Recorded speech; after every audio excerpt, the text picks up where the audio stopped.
Brigitte et Emmanuel Macron en Inde, leur arrivée main dans la main. Ils vont passer 3 journées très remplies. Après la visite très médiatisée du Canadien Justin Trudeau, c'est au tour du président français Emmanuel Macron de se rendre en Inde.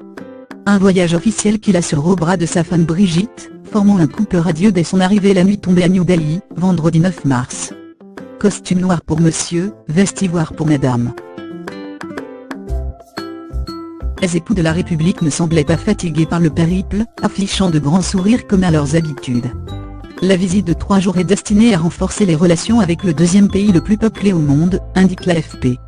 Cette première visite dans ce pays depuis son élection en mai 2017, survient 2 mois après celle effectuée en Chine, l'autre géant asiatique.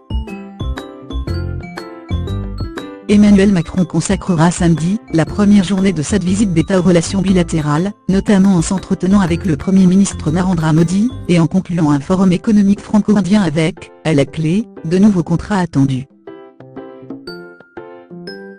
Les 2 dirigeants devraient signer un accord qui donnera un accès logistique aux navires indiens dans les bases françaises de l'océan Indien, comme Djibouti, une zone où New Delhi s'inquiète de l'implication grandissante de la Chine. Je veux que l'Inde soit l'un de nos principaux partenaires dans la région dans le domaine de la sécurité, a expliqué M. Macron dans un entretien à la chaîne India Today. Un programme chargé. Le président français rencontrera aussi 200 jeunes indiens, alors qu'il ambitionne de doubler le nombre d'étudiants indiens venant en France en 2020.